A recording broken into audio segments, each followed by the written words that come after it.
Hello and warm welcome to this class. जैसा कि आपको पता है कि हम अभी सीक्वेंस एंड सीरीज चैप्टर पढ़ रहे हैं जिसमें हमने अरिथमेटिक प्रोग्रेशन और जनरल कॉन्सेप्ट्स अपने पास कंप्लीट किए हैं। तो अब हमारे पास आज जो टॉपिक रहेगा वो रहेगा ज्योमेट्रिक प्रोग्रेशंस का।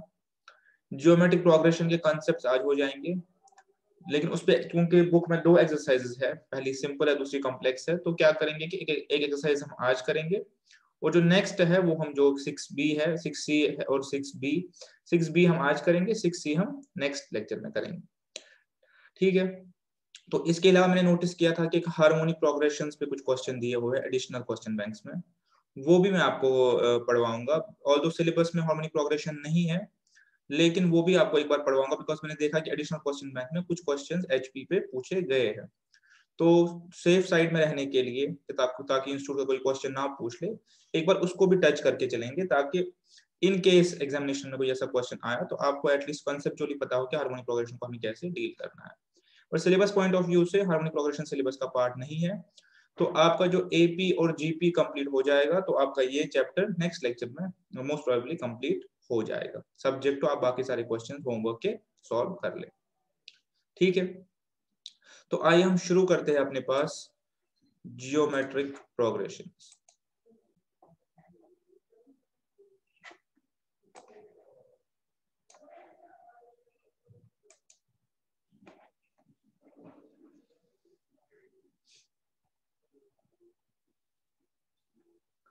वो ध्यान से देखेंगे, कोई ज्यादा मुश्किल कॉन्सेप्ट नहीं है। अगर आपने अर्थमेटिक प्रोग्रेशन अच्छे से समझा है तो अर्थमेटिक प्रोग्रेशन के जो कॉन्सेप्ट्स है वही मोस्टली है, लेकिन दूसरे टाइप की प्रोग्रेशन है अपने पास।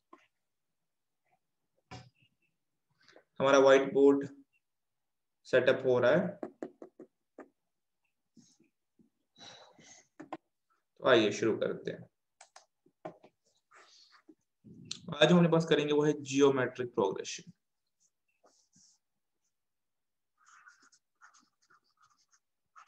जियोमेट्रिक प्रोग्रेशन, इसको हम जीपी बोलेंगे अपने पास डिस्कशन के दौरान। जैसे अर्थमेटिक प्रोग्रेशन को एपी हमने बोला, उसको हम जीपी बोलेंगे।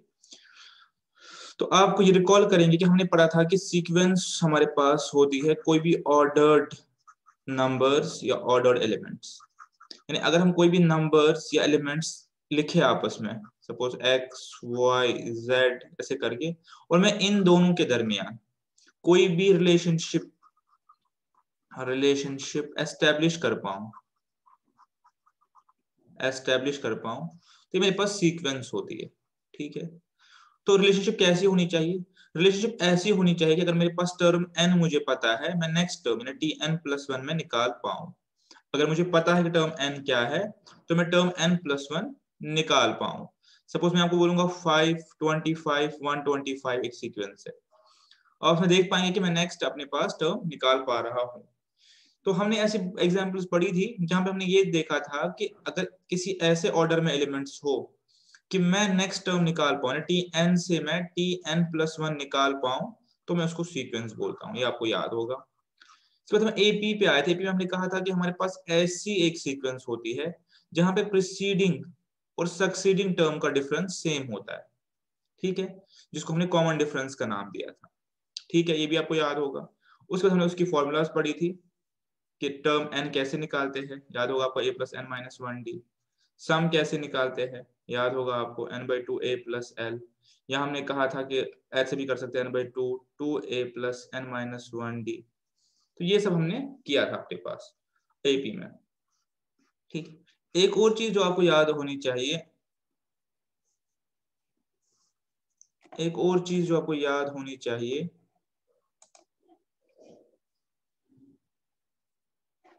वो ये था कि मैंने कहा था कि मिनिमम हमारे पास मिनिमम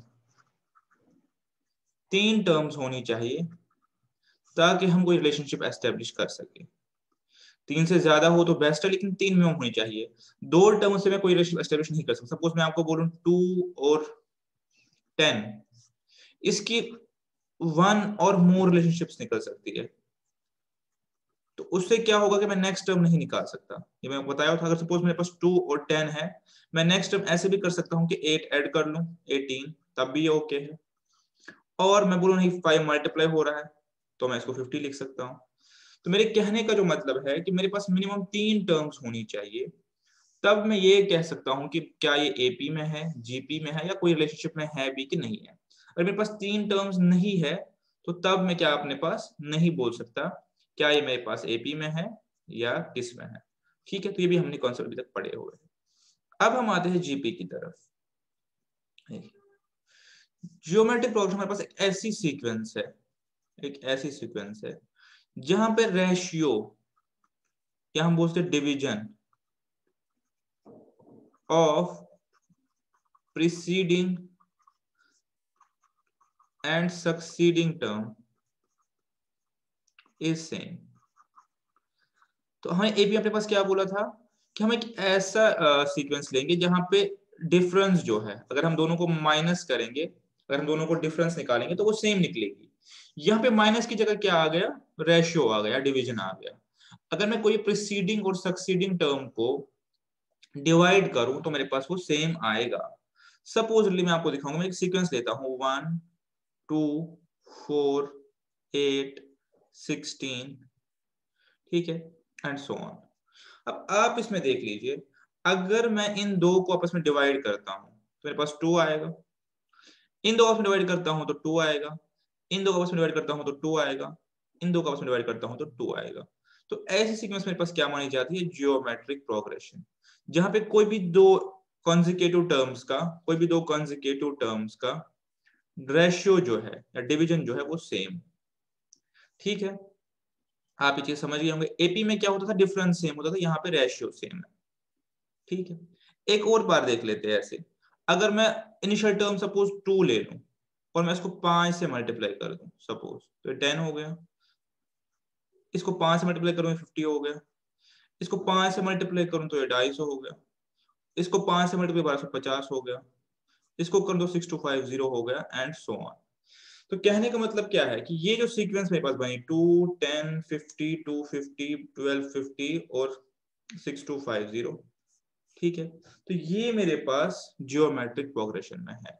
बिकॉज अगर मैं कोई भी दो कॉन्जिक्यूटिव टर्म्स को डिवाइड कर रहा हूं, ठीक है, डिवाइड कर रहा हूं, तो मेरे पास जो जो रेशियो है वो सेम आ रही है।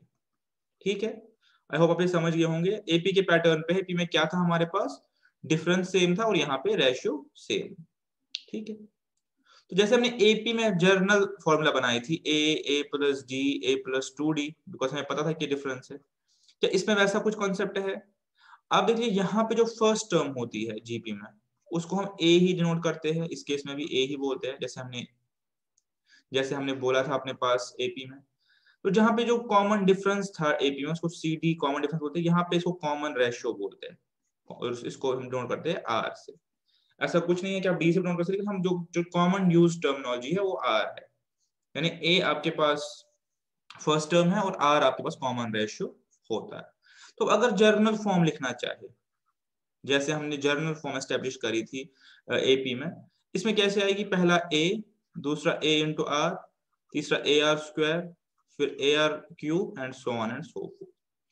तो आप देख सकते हैं कि जो पहली टर्म है वो ए आ गई, और जो मेरे पास रेशियो आ गया, कहीं पे भी मैं रेशियो लेना चाहूँ, मैं कहीं भी लेना चाहूँ, यहाँ लेना चाहूँ, यहाँ लेना चाहूँ, यहाँ लेना चाहूँ, तो हर जगह मेरे पास आर ही आएगा। ये देख लीजिए, A are cube divide by A R, ये मेरे पास कैंसिल आउट हो जाएगा और ये आर बन जाएगा। सिमिलरली अगर मैं ए आर स्क्वायर को ए आर डिवाइड करूं तो मेरे पास ये भी कैंसिल हो जाएगा, आर आ जाएगा। अगर मैं ए आर को आर ए से डिवाइड करूं, मेरे पास आर आ जाएगा। तो यहाँ पे आप देख सकते हैं कि जब मैंने जर्नल फॉर्म ले ली, तो ये इसकी जर्नल फॉर्म ऐसे आ गई कि ए मेरे पास फर्स्ट टर्म आ गई जिसको हम ए बोलते हैं, और आर मेरे पास कॉमन रेशियो आ गया। तो मैं कहां से निकाल सकता हूँ, कोई भी दो एडजेसेंट टर्म्स को डिवाइड कर सकता हूँ, मैं कहीं भी डिवाइड करूं तो मेरे पास आर आ जाएगा, कॉमन रेशियो। ठीक है, तो ये मेरे पास जर्नल फॉर्म हो गई एपी की। एक बार देख लीजिए एपी जर्नल फॉर्म, ये जीपी की जर्नल फॉर्म क्या हो गई, a are square, A R cube, A r is power 4, and so on and so forth, term n तक, मैं नहीं पता कितनी टर्म्स। ठीक है,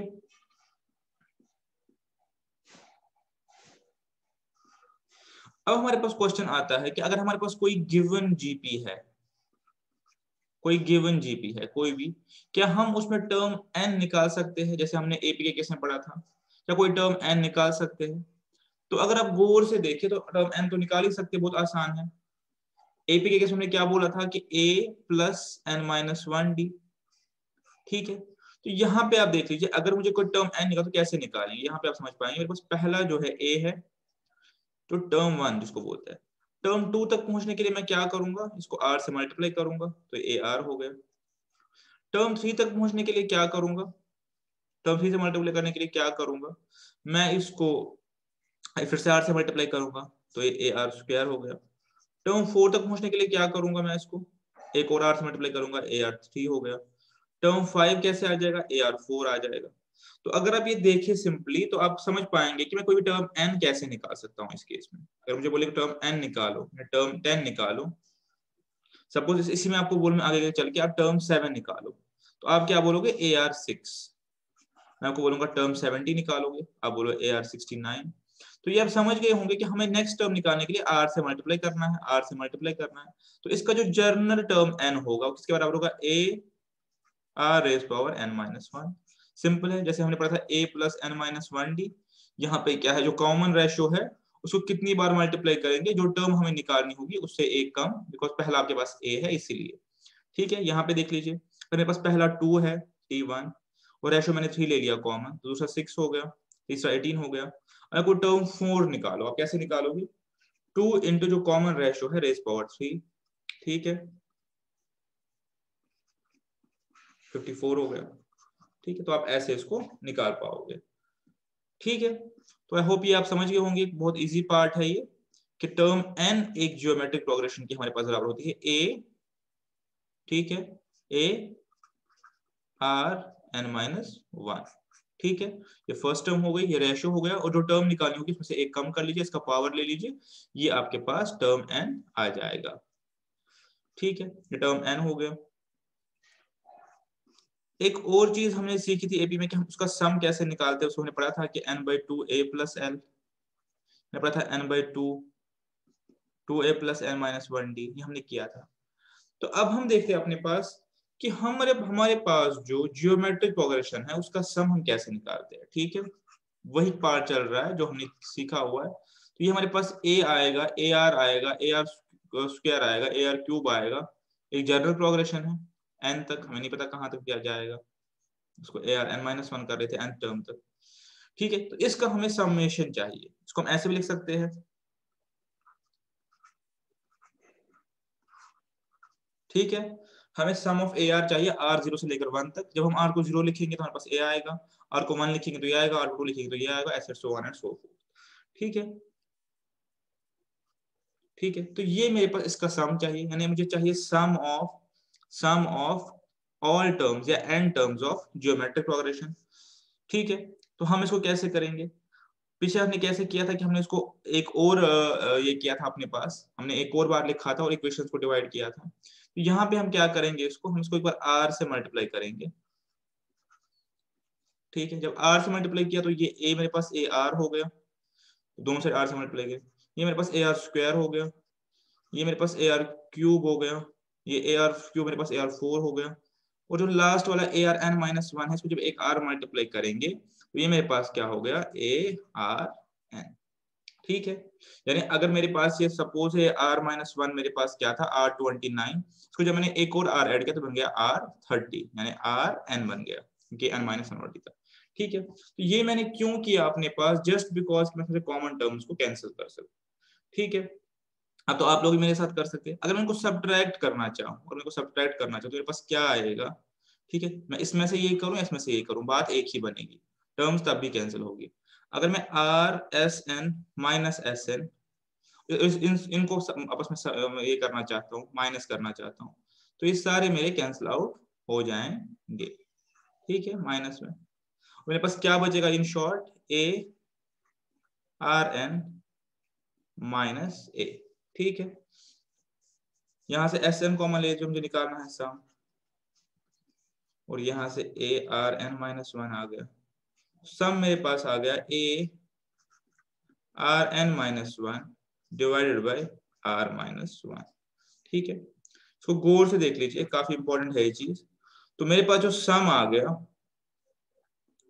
मेरे पास जो सम आ गया, अगर मुझे जीपी का सम निकालना तो मेरे पास फॉर्मूला क्या आ गई, a are N minus one divided by are minus one. ठीक है, यही मेरे पास जनरल फॉर्मूला है और यही फॉर्मूला हमेशा यूज करेंगे। अगर मुझे कोई भी जीपी के टर्म्स का सम निकालना हो तो मैं ऐसे इसको यूज करूंगा। चलिए एक जीपी पे हम एक बार सम देख लेते हैं, एक सिंपल जीपी लेते हैं, एक बार सम देख लेते हैं और एक बार हम उसका टी एन देख लेते हैं, just for sake of example.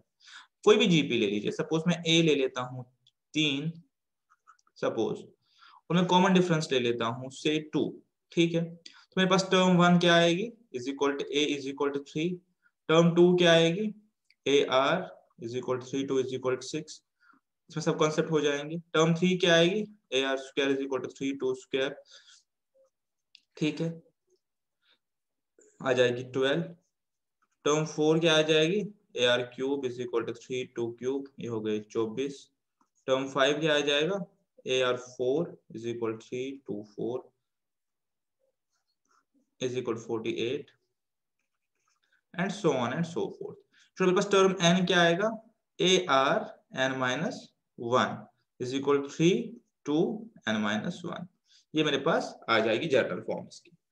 अब मैं आपको बोलूं आप इसमें से सम निकालो। ठीक है, सपोज सम ऑफ 5 निकालो, सम ऑफ फर्स्ट 5 टर्म्स निकालोगे तो आप सिंपली इन सबको ऐड कर सकते हैं।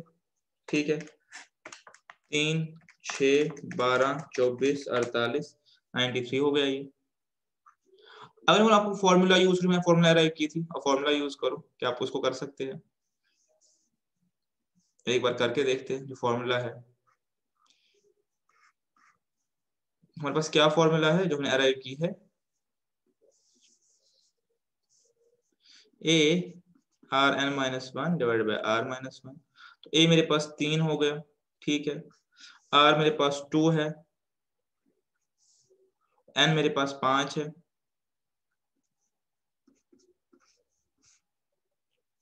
तो मेरे पास 1 आ गया। ठीक है, मेरे पास 31 आ गया, ये अंदर मेरे पास 3 आ गया, तो मेरे पास 93 आ गया। तो देख सकते हैं कि ये फॉर्मूला हमने यूज की या हमने ऐसे इसको सिंपली सम किया। जब आपके पास कुछ ज्यादा टर्म्स हो तब आप फॉर्मूला यूज करेंगे, तब आपको सम करने की जरूरत नहीं, तो इसलिए हमने ये फॉर्मूला अराइव की है अपने पास। ठीक है, तो आई होप आप ये चीज अपने पास समझ गए होंगे। कोई ज्यादा मुश्किल पार्ट नहीं है, एक बार इसको रिकॉल करके लिखते हैं। क्या लिखते हैं हम अपने पास, जर्नल फॉर्म क्या है किसी जीपी की, a are square, A R cube and so on. Term n कैसे निकालेंगे, A R N minus one. R हमारे पास क्या होता है, कॉमन रेशियो। ए हमारे पास क्या होती है, फर्स्ट टर्म होती है। और सम ऑफ एन कैसे निकालेंगे, A R N minus one divide by are minus one, ऐसे निकालेंगे अपने पास। ठीक है, ये हमने यहाँ पे एस्टेब्लिश किया। ठीक है, अब इसमें एक और कंसेप्ट आता है। अब इसमें हमारे पास एक और कंसेप्ट आता है जो हमने पहले किया था, कि हमने कहा था कि n/2 इज इक्वल टू ये है सम या ये भी है।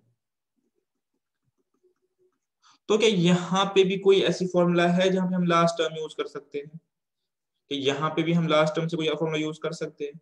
अगर हम यहाँ गौर से देखें, अगर हम यहाँ गौर से देखें तो हाँ, लास्ट फॉर्मूला है इसमें। वो फॉर्मूला हमारे पास क्या होती है, वो होती है L R last term into common ratio, L are minus one in fact L are minus A हो जाएगा ये, बिकॉज ये से मल्टीप्लाई हो जाएगा। ठीक है, divided by r minus one. ठीक है, बस ये याद रखने की जरूरत है नहीं, बिकॉज इससे भी हम अल्टीमेटली कहाँ पहुंचेंगे, यहीं पे पहुंचेंगे। जैसे हम एपी के केस में इससे यहाँ पहुंचे थे, तो ये दो एक ही है, लेकिन कभी कभार क्या होता है कि लास्ट टर्म दी होती है, तो आप आर वार निकालने के बजाय एल आर माइनस ए आर माइनस वन कर सकते हैं। और ये कैसे, एक बार देख लीजिए। मेरे पास अगर कोई एपी है, ए आर और कर करके लास्ट टर्म एल है, तो आपको पता होगा ये लास्ट टर्म किसके बराबर होगा, a are N minus one, बिल्कुल होगा, ये लास्ट टर्म इसके बराबर है। तो अब अगर मैं इस एल के बदले ये डालूं तो एक बार देखूं, A are N minus one, ठीक है, R minus A divided by are minus one ही है, जैसे हमने पहले किया था, बिल्कुल सेम है, तो हम वहीं पे पहुंच जाएंगे। कैसे निकलेगा, ये ए आर एन हो गया। जब मैं n माइनस वन और यहाँ पे r रेस पावर वन है, दोनों को आपस में मल्टीप्लाई करूंगा तो ये ए आर एन हो गया मेरे पास। सिंपल है, सपोज मेरे पास r रेस पावर फोर है, इसमें से मैं एक r और मल्टीप्लाई करूँ तो r5 हो जाएगा। ठीक है, अगर मैं r8 को एक r मल्टीप्लाई r9 हो जाएगा। तो अगर मैं rn माइनस वन को एक r मल्टीप्लाई करूँ तो ए आर एन हो जाएगा, minus A divided by are minus one, A को कॉमन ले लीजिए, A R minus one divided by are minus one. तो इन शॉर्ट फॉर्मूला हमारे पास यही एक है, वो बस उसका डेरिवेशन है लास्ट टर्म अगर हमारे पास हो, बिकॉज लास्ट टर्म भी हमारे पास किसके बराबर होती है, A R N minus one के बराबर। इसलिए अगर हम लास्ट टर्म यहाँ पे पुट करेंगे तो हमारे पास क्या आ जाएगा formula, l are minus A divided by are minus one. It is as good as using this formula, तो उसमें कोई बहुत बड़ा अंतर नहीं है, as good as using this formula. ठीक है, ठीक है। तो हमारे पास वाइंड अप हो गया ये मैटर कि हमारे पास टर्म n का भी फॉर्मूला आ गया, हमें टर्म n निकालना भी आएगा, हमें एस एन निकालना भी आएगा। ठीक है, और हम इसको कॉन्सेप्चुअली भी अपने पास समझ गए हैं कि हमारे पास जियोमेट्रिक प्रोग्रेशन जो होती है वो बेसिकली एक ऐसी प्रोग्रेशन है जिसमें जो टर्म्स का डिवीजन होता है वो कहीं भी ले ले वो हमारे पास इक्वल होता है। उस कॉमन डिवीजन को हम आर बोलते हैं, इसको हम आर बोलते हैं, आर बोलते आर बोलते हैं, और इसको हम ए बोलते हैं। क्योंकि यहाँ पे मल्टीप्लीकेशन का इशू है तो ये आर का पावर हो जाता है। अर्थमेटिक प्रोग्रेशन में चूंकि ये कॉमन डिफरेंस होता था तो वहां पे क्या हो जाता था, n into d, n plus one d वहां पे क्यों करते थे। ठीक है, वहां पे ये सबको डीज को ऐड करना होता था, यहाँ पे आर को मल्टीप्लाई करना है, तो इसलिए इसका आर माइनस वन आ जाए। बाकी फॉर्मूला आपके पास, कॉन्सेप्ट आपके पास सेम है। ठीक है, इसमें हम एक और चीज इसमें देखने वाली है जो काफी जरूरी है, वो ये है कि एपी में हम लोगों ने सम ऑफ एपी पढ़ा था, लेकिन वो पढ़ा था फाइनाइट सीरीज के लिए। इनफाइनाइट सीरीज में, इनफाइनाइट सीरीज में क्या सम ऑफ एपी निकल सकता है। हमने परपेचुइटी के केस में पढ़ा था कि जब हमारे पास परपेचुइटी हो क्या हम उसका फ्यूचर वैल्यू निकाल पाएंगे, याद होगा आपको, हमने कहा था नहीं निकाल पाएंगे, कुछ हमें पता नहीं है कब तक चलेगी। अगर यहाँ पे गौर से देखें तो मेरे पास अगर एक ऐसी एपी है 2 4 6 8 एपी है मेरे पास, मैं बोलता हूँ ये इन्फिनिटी तक है, क्या मैं इसका सम निकाल सकता हूँ। इन्फिनिटी है, नहीं निकाल सकता, मुझे पता है ये कहां तक चलेगा तो मैं कैसे सम निकालूं, मेरे पास n जो है n की वैल्यू ही इन्फिनिटी है तो मैं निकाल नहीं सकता, मैं नहीं निकाल सकता, आपको गौर से समझिए, मैं नहीं निकाल सकता। तो अब सिमिलर क्वेश्चन अराइज होता है जीपी के केस में। क्या जीपी के केस में, क्या जीपी के केस में मैं किसी इनफाइनाइट सीरीज का सम निकाल सकता हूं। सपोज मैं आपको बोलूं 2, नेक्स्ट टर्म हो गया 4, नेक्स्ट हो गया 8, next 16, next 32 and so on to n, क्या मैं इसका सम निकाल सकता हूं। ठीक है, अब गौर से देखने की कोशिश करिए, क्या मैं इसका सम निकाल सकता हूं। तो अगर हम लॉजिकली देखें, अगर हम लॉजिकली देखें तो 2 4 8 16 32 बड़े बड़े टर्म्स हो रही है, ये 2 है, ये 4 है, ये 8 है, तो मैं इसका सम नहीं निकाल सकता। मेरे पास ये किसी तरफ जा रहा है, इन्फिनिटी की तरफ जा रहा है, मैं इसका सम नहीं निकाल सकता। इसका जो वैल्यू है हमारे पास इन्फिनिटी की तरफ जा रहा है, इसका वैल्यू मैं नहीं निकाल सकता। ठीक है, लेकिन यहाँ पे मेरे साथ गौर से समझेंगे, अगर मैं ऐसे लूं, एक यहाँ पे मेरे पास a क्या था 2 और d क्या था 2, अब अगर मैं एक एपी ऐसे लूं जहां पे मैं a2 लूं लेकिन d में क्या लूं 1/2 यानी हाफ करूं, मैं 1/2 भी ले सकता हूं, कॉमन रेशियो बिल्कुल ले सकता हूं। तो अगर मैं हाफ करना चाहूँ तो 2 आएगा, नेक्स्ट टर्म 1 आएगा, फिर 0.5 आएगा, या जिसको हम 1/2 भी लिख सकते हैं, उसके बाद 1/4 आएगा, उसके बाद 1/8 आएगा, बिकॉज मैंने 1/2 लिया है कॉमन सम, उसके 1/16 आएगा, 1/32 आएगा, 1/64 आएगा एंड सो ऑन। अब गौर से मेरे साथ देख लीजिए, ऐसा कर कर कर कर कर कर करके एक बार 1 डिवाइडेड बाई बहुत बड़ी टर्म आ जाएगी नहीं पता मुझे कितनी आ जाएगी। और ऐसा कर कर कर करके मुझे एक बार, आप इसको लॉजिकली परसीव कीजिएगा तो आप इसको अच्छे से समझ पाएंगे, मेरे पास 1/∞ आएगा, यानी एक बहुत बड़ी टर्म आएगी 1 के डिवीजन में। तो अब ऊपर वाली नीचे वाली सीरीज में डिफरेंस एक बार देख लीजिए, तो आपको शायद बेटर अंडरस्टैंड हो कि हम क्या कॉन्सेप्ट पढ़ना चाहते हैं। मैं आपसे ये कह रहा हूँ, मेरे पास एक जीपी है 2, 4, 8, 16, 32, 64, 128, 256 एंड सो ऑन करके एक बहुत बड़ी टर्म यहाँ पे होगी जिसको हम इन्फिनिटी बोलते हैं, बहुत बड़ी टर्म होगी। तो आप देख रहे हैं जितना जितना ये सीक्वेंस आगे जा रही है उतना उतना मेरा वैल्यू बढ़ रहा है, इन्फिनिटी की तरफ जा रहा है। ठीक है, तो मैं इसका मैंने कहा समेशन नहीं निकाल सकता, मैं इसको किसी सम पे नहीं ला सकता क्योंकि मेरा वैल्यू बहुत बहुत बड़ा हो रहा है। अब अगर मैं उल्टा देखूं, यहाँ पे मेरे आर क्या था 2 और ए था 2, अब अगर मैंने आर यहाँ पे कर दिया 1/2 और ए 2 ही रखा, अभी देखिए 1, 1/2, 1/4, 1/8, 1/16, 1/32, 1/64 एंड सो ऑन करके 1 एक बहुत बड़ी टर्म आ गई से इन्फिनिटी। या मैं जहां पे इन्फिनिटी की जगह सपोज 3 लाख लिख रहा हूँ, कुछ भी लिख रहा हूँ मैं आपको दिखाने के लिए। अब अगर मैं एक 1 को डिवाइड बाय 3 लाख करूं तो कितना आ रहा है, इधर कितना आ रहा है 0.0000033 से करके कुछ आ रहा है, ऐसे करके आगे भी 0.0.0.0 होगा। तो आप अगर गौर से देखिए, ऑल दो यहाँ पे ऑल दो मेरे पास n जो है वो इन्फिनिटी की तरफ जा रहा है, n तो इन्फिनिटी की तरफ जा रहा है, लेकिन मेरे पास जो वैल्यू है, जो बाद वाली टर्म्स आ रही है, जो बाद वाली टर्म्स आ रही है सारी, उनका वैल्यू 0 बनता जा रहा है। ठीक है, फिर से समझाता हूं कि यहां पे अगर मैं देखूं 2,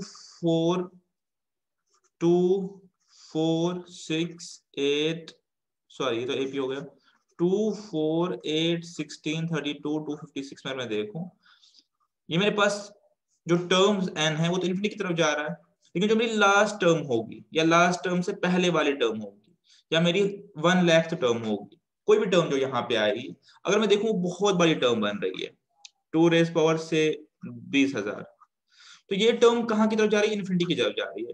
इसके नेक्स्ट टर्म और इन्फिनिटी होगी, वो इससे ज्यादा बड़ा होगा, इससे ज्यादा बड़ा होगा, इससे ज्यादा बड़ा होगा, हमेशा greater greater greater greater greater होगा। तो मेरे पास मैंने पता था ऐसे जा रहा है 2 से, ठीक है, इन्फिनिटी की तरफ जा रहा है, तो मैं कभी भी इसका सम नहीं निकाल सकता इस वाली जीपी का। लेकिन अगर मेरे पास जीपी ऐसे हो गई कि 2 से शुरू हुई और नीचे की तरफ जा रही टुवर्ड्स इन्फिनिटी, जा तो इन्फिनिटी की तरफ रही और मेरे पास इन्फिनिटी की तरफ जा रहा है, लेकिन जो नेक्स्ट टर्म है वो कहां की तरफ जा रहा है, वो उड़ के जा रहा है 0 की तरफ। ठीक है, लाइन से टच नहीं करेगा लेकिन 0 की तरफ जाएगा। टच इसलिए नहीं करेगा बिकॉज फाइनली मैं वन को कुछ तो डिवाइड कर रहा हूं, मैं 1 को कुछ तो डिवाइड कर रहा हूं लास्ट में। जब मैं कुछ भी डिवाइड कर रहा हूं तो मेरे पास कुछ ना कुछ आएगा, वो 0 नहीं आएगा लेकिन 0 के बहुत ही क्लोज आएगा। तो मैं सेफली क्या कर सकता हूं, वापस देखेंगे आप, मैं सेफली क्या कर सकता हूं, हाँ यहाँ पे आप देख लीजिए मैं क्या कर सकता हूँ कि जो मेरे पास सिग्निफिकेंट वैल्यूज है, सपोज 2 का वैल्यू पता है 2, इसका वैल्यू पता है 1, 1/2, 1/4, 1/8, 1/16, 1/32, 1/64 भी मान लीजिए, मैं इन पार्ट्स को तो ऐड कर सकता हूँ, ये एक वैल्यू की तरफ आ जाएगा। लेकिन जो लास्ट वाले पार्ट्स है मैं सबको इग्नोर कर सकता हूँ, बिकॉज आई कुड से कि इनसे जो वैल्यू निकल के आ रही है उससे सम में तो कोई फर्क नहीं पड़ रहा, ऑल्दो वो कुछ वैल्यू कंट्रीब्यूट कर रहा है, उससे मेरे सम में फर्क नहीं पड़ रहा है। सपोज एग्जांपल मैंने कैलकुलेट नहीं किया है, इन पार्ट्स की वैल्यू मेरे पास 3 आ गई सपोज, तो उसके बाद जो पीछे जो सब मैं कर रहा हूँ सम, इनका वैल्यू क्या आ रहा है 0.00004, 0.00005, 0.006 कुछ भी आ रहा है। अगर आप देखें तो 3 की वैल्यू को टच नहीं कर रहा, 3 मेरे पास इंटैक्ट है, मैं कितने भी इनमें जोड़ूं बट वो वैल्यूज इनसिग्निफिकेंट आ रहे हैं, वो इस 3 को कभी भी छेड़ नहीं पाएंगे, बिकॉज वो आएगा सपोज 3.9 डेसिमल्स के बाद 9, एक और जोड़ूं तो 3.9 डेसिमल्स के बाद 0.1, तो देखिए 3 को तो ये नहीं छेड़ पा रहा, तो जो पिछले वाली टर्म्स है वो सारी मैं इन ये है मेरे पास इरेलीवेंट है। तो इससे क्या एस्टेब्लिश हुआ कि अगर मेरे पास कोई ऐसी जीपी हो तो इसका मैं एस एन निकाल सकता हूँ, एस इन्फिनिटी भी निकाल सकता हूँ, ऐसी जीपी का। अब आप गौर से देखिए इस जीपी और इस जीपी में क्या फर्क है, मैं कैसे एस्टेब्लिश करूं, मैं कोई रूल बनाना चाहता हूं, मैं कैसे एस्टेब्लिश करूं कि कौन सी जीपी का मैं सम निकाल सकता हूं और कौन सी का सम नहीं निकाल सकता। सम मतलब इनफिनाइट जीपी का सम, फाइनाइट जीपी का सम तो हमने पढ़ लिया ऑलरेडी फॉर्मूला। अगर मेरे पास कोई इनफिनाइट जीपी आ रहा है, मैं कैसे कंक्लूड करूं इसका सम निकाल सकता हूं नहीं निकाल सकता, उसके लिए क्या रूल है, क्या थंब रूल है, ये जीपी आपको एक्सप्लेन कर दिया ऑलरेडी क्या रूल होना चाहिए। अब आप मेरे साथ गौर से देखेंगे, उसके लिए रूल है, अगर जो कॉमन रेशियो है, कॉमन रेशियो जो है it is between negative unity and positive unity, इसको समझने की कोशिश कीजिए। अगर मेरे पास r की वैल्यू हमारी नंबर लाइन जो होती है उस पे -1 और 1 के बीच में है, यहां कहीं फॉल करती है, मेरे पास कॉमन रेशियो यहां कहीं फॉल करता है, इधर इधर इधर इधर इधर इधर इधर, यानी 0 छोड़ दीजिए, 1/2 है, -1/2 है, 1/8 है, यानी 1 से छोटा है, 1 और 1 के बीच में फ्लक्चुएट करता है। तो इस केस में मैं इनफाइनाइट जीपी की भी वैल्यू, फाइनाइट वैल्यू निकाल सकता हूं, बिकॉज जो बाद के टर्म है वो इररिलेवेंट हो जाती है, ठीक है। और अगर मेरे पास इनको छोड़ के कोई वैल्यू आ रही है, सपोज 2, 3, 4, 9, 8 आर की वैल्यू, तब मैं इनफाइनाइट जीपी का सम नहीं निकाल सकता, ठीक है। एक बार देखेंगे, वापस अपने एग्जाम की तरफ वापस आते हैं।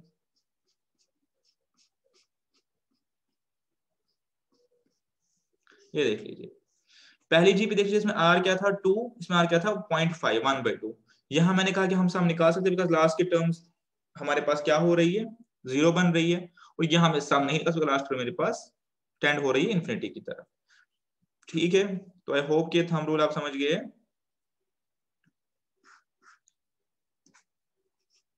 ठीक है।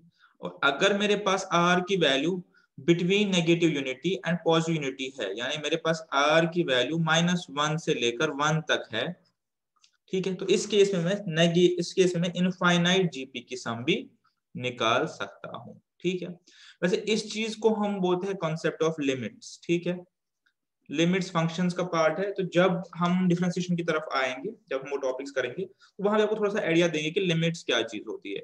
लिमिट्स मैथमेटिक्स में क्या होता है, सिंपली समझने की कोशिश करें कि अगर हम किसी फंक्शन का या किसी फंक्शन की किसी वैल्यू का नहीं निकाल पा रहे, वैल्यू मैं इसका वैल्यू नहीं निकाल पा रहे, यहाँ पे डिटेल में नहीं जाऊंगा बिकॉज हम कॉन्सेप्ट से फिर भटक जाएंगे।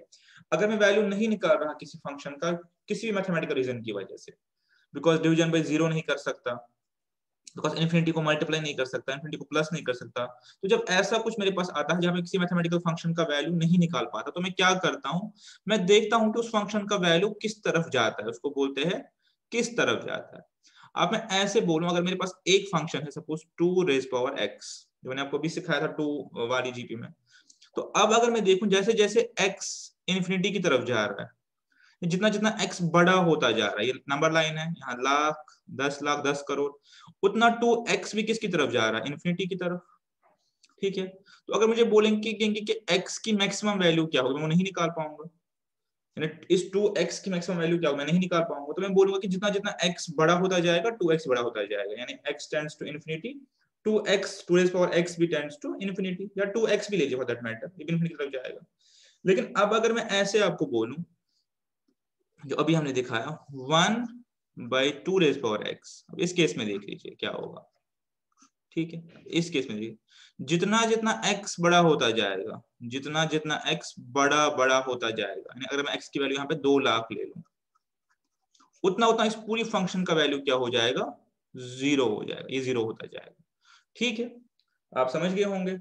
तो इसीलिए मैं क्या कह रहा हूं कि अगर मेरे पास -1 और +1 के बीच में कॉमन रेशियो है, तो मैं इनफाइनाइट ज्योमेट्रिक प्रोग्रेशंस का सम भी निकाल सकता हूं, ठीक है, मैं निकाल सकता हूं, इनफाइनाइट प्रोग्रेशन का भी सम निकाल सकता हूं। एपी के केस में ऐसा कुछ नहीं है, वहां हम कभी भी नहीं निकाल पाएंगे। तो जीपी के केस में आपने देखना है कि मेरा आर किसके बराबर है। यही रीजन है कि जो सम ऑफ जीपी है, इसकी कुछ लोग 2 फॉर्मूलाज ही बताते हैं, और दो से उसकी कोई मैथमेटिकल रेलेवेंस नहीं है, वो सिंपली नेगेटिव वैल्यूज को अलग करते हैं। सपोज हम बोलते हैं एस एन, यानी ज्योमेट्रिक प्रोग्रेशन का सम क्या है अपने पास, क्या बोलते हैं हम, a are n -1 divided by r -1। यहाँ पे कुछ लोग बोलते हैं कि जब r की वैल्यू 1 से बड़ी हो, या -1 से छोटी हो, एक ही बात हो गई -2 -3। जब ऐसा हो तब आप ये फॉर्मूला यूज करो। और जब r -1 और +1 के नेगेटिव यूनिटी और प्लस यूनिटी के बीच में हो r, तब आप फॉर्मूला कैसे यूज करो, a 1 - rn divide by 1 - r। ठीक है, ठीक है। तो इसमें कुछ खास नहीं है। इसमें क्यों खास नहीं है, जब मुझे ये लग रहा है कि मेरे पास जो r की वैल्यू है, मेरे पास r की वैल्यू जो है वो सपोज मेरे पास 1/2 है। ठीक है, r की वैल्यू मेरे पास 1/2 है। ठीक है, तो आपको पता है नीचे 1 - r मेरे पास क्या आएगा, नेगेटिव आएगा ऑब्वियसली, ये तो पता है आपको। अब मेरे पास जो सॉरी, मैं आपसे ये बोल रहा हूँ कि अगर ये फॉर्मूला आई कहाँ से, दूसरी जो मैंने कहा कि लोग दूसरी फॉर्मूला भी यूज करते हैं, इसका क्या रिलेवेंस है। ठीक है, ये हमारे पास, पहले मैं इसको डिलीट कर लेता हूँ, मैं आपको ये फॉर्मूला का बता देता हूँ कि आई कहाँ से। क्यों कुछ लोग कहते हैं कि जब r की वैल्यू इनके बीच में हो, ठीक है, तो आप इनको उल्टा करो। वो इसलिए है कि अगर मैं r की वैल्यू सपोज 1/2 ले लूं और इस फॉर्मूला में पुट करूं, तो आपको सीधे समझ आएगा कि नीचे वाले टर्म मेरे पास नेगेटिव आ जाएगा, rn-1 भी नेगेटिव आ जाएगा, बिकॉज 1/2 को मैं कितनी बार भी मल्टीप्लाई करूं, कितने हजार बार भी मल्टीप्लाई करूं, 1 से ऊपर तो नहीं जाएगा, हमेशा 1 के नीचे ही रहेगा हमेशा। तो यहाँ भी नेगेटिव आएगा, यहाँ भी नेगेटिव आएगा। तो क्या करते हैं कुछ लोग, बोलते हैं हमें पता है कि नेगेटिव वैल्यूज आएंगे, तो नेगेटिव वैल्यूज को हटाने के लिए वो क्या करते हैं, एक माइनस बाहर लगा लेते हैं। ठीक है, जब माइनस बाहर लगा लिया तो ये मेरे पास अंदर क्या बन गया, ठीक है, ठीक है, नीचे भी एक माइनस लगा लिया। अब आप गौर से देखिए, मैंने इस माइनस में क्या किया, मैंने जस्ट ये चाहा कि नीचे मेरे पास नेगेटिव वैल्यू ना आए, बिकॉज नीचे भी नेगेटिव आएगा, ऊपर भी नेगेटिव, आपस में कैंसिल आउट हो जाएगा, फॉर्मूला सेम है। तो मैंने क्या किया, एक माइनस ऊपर ले लिया। जब माइनस मैंने ऊपर ले लिया, -a × 1 माइनस आ गया मेरे पास। ठीक है, माइनस ए तो एज इट इज है, -1 इसको मान लीजिए आप, ताकि ज्यादा क्लैरिटी हो जाए। माइनस का मतलब -1, बिकॉज ये मल्टीप्लीकेशन में है, -1 ए इंटैक्ट है। तो मैंने दोनों ऊपर भी नीचे भी -1 से इसको क्या किया, मल्टीप्लाई किया। ठीक है, -1 से मल्टीप्लाई किया। अब आप देख लीजिए, अगर मैं ये -1 को इस 1 से मल्टीप्लाई करूं तो -1 आ गया, और इस -1 को -rn से तो +rn आ गया। मैंने वापस वही लिखा है, नीचे भी वही लिखा है। ये करने का पर्पस क्या है कि नेक्स्ट स्टेप में मेरे पास ये कैंसिल आउट हो जाएगा, तो मेरे पास फॉर्मूला क्या बन के आ गई, a 1 - rn divided by 1 - r। तो मैं यही कह रहा हूं कि इस फॉर्मूला का कोई अलग से वैल्यू नहीं है, जो मैंने निकाला है पहले वही फॉर्मूला है। ये जस्ट हम इसलिए कर रहे हैं कि हमारे पास नेगेटिव वैल्यू ना आए नीचे। ठीक है, पर्पस हमारा क्या है कि नीचे हमारे पास नेगेटिव वैल्यूज ना आए, बिकॉज r की वैल्यू जब भी मेरे पास 1 से कम होगी, यूनिटी -1 और +1 के बीच में होगी, तो मेरे पास नीचे हमेशा क्या आएगा, r की वैल्यू नेगेटिव आएगी। तो उस नेगेटिव को हटाने के लिए, क्या बोल रहे हैं कि आप इसको ऐसे भी लिख सकते हो। ठीक है, ठीक है। तो अब मैं अगर लिखना चाहूं ऐसे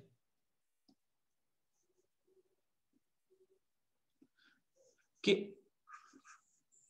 s of sum of geometric progression n terms के लिए किसके बराबर है, तो हम कहेंगे a rn-1 divided by r-1। जब मेरे पास जो r की वैल्यू है वो 1 से बड़ी हो, वही चीज मैं ऊपर बताया, तब मेरे पास नेगेटिव। और अगर मेरे पास r की वैल्यू <<1 हो, ठीक है, तो मैं इसको उल्टा कर सकता हूं, क्योंकि मैं नेगेटिव को बाहर ले रहा हूं। इसमें एक क्वेश्चन हो सकता है कि अगर r की वैल्यू 1 हो गई बराबर तो क्या करेंगे। अगर r की वैल्यू 1 हो गई बराबर, तो चाहे मैं ये यूज करूं या ये यूज करूं, ये अंदर सारा क्या बनेगा मेरे पास, अगर r की वैल्यू 1 हो गई तो मैं थोड़ा सारा क्या बनेगा अंदर मेरे पास, अगर r की वैल्यू किसी में 1 हो गई, सपोज मेरे पास 3 और r मैंने 1 ले लिया, 3 3 3 3 3 3, तो आप खुद देख लीजिए, अगर r की वैल्यू 1 बराबर हो गई तो मेरे पास क्या आएगा, तो मेरे पास सिंपली जो इनफाइनाइट जीपी है उसका सम नहीं निकाल पाऊंगा। ठीक है, तो फाइनाइट जीपी में फॉर्मूला यूज कर सकता हूं। ठीक है, ठीक है, आई होप आप ये समझ गए होंगे। ठीक है, तो अब अगर मैं बोलूँ 5 टर्म्स का सम बताइए, तो आप सिंपली 3 raised to power 5 करेंगे, बात खत्म हो गई। ठीक है, आई होप आप ये समझ गए होंगे।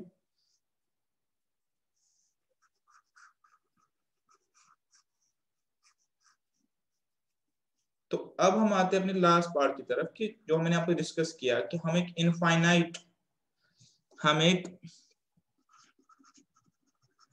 इनफाइनाइट जीपी का सम निकाल सकते हैं अगर वो इसके बीच में फ्लक्चुएट करे वैल्यू।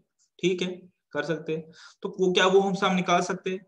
हमारे पास formula I U V S N की, यहाँ पे इसको देख लेते क्या कर सकते हैं। एस टू इन्फिनिटी, ठीक है, इस केस में जब आर हमारे पास 1 से कम हो हम कर सकते हैं। तो a 1 minus are N divide by 1 minus r. ठीक है, ठीक है। अब इसमें आप देख सकते हैं आराम से, मैं पहले बताएगा जब मेरे पास r की वैल्यू, जब मेरे पास r की जो वैल्यू है वो 1 से कम है, लेस देन 1, तो मैं जब इस n को, ये जो n है, जितना बड़ा करता जाऊंगा, बिकॉज मुझे इन्फिनिटी तक निकालना है, n जब मेरे पास टेंड करेगा टू इन्फिनिटी, जब मेरे n बहुत बड़ा हो जाएगा तो मेरे पास r n की वैल्यू क्या हो जाएगी, 0। मैं बताया हुआ आपको सब, क्योंकि r मेरे पास यहाँ पे क्या है, r मेरे पास 1 से कम है, मीन से 0.5 है, 0.4 है, 1/8, 1/9, ये सब 1 से कम है। तो अगर मैं करना भी चाहूँ, अगर मैं 0.5 को इंटू करता करता करता रहूं, आप 0.5 को बहुत बार मल्टीप्लाई कीजिए अपने कैलकुलेटर पे भी, आप देख सकते हैं कि फाइनली वो 0 ही बन जाता है।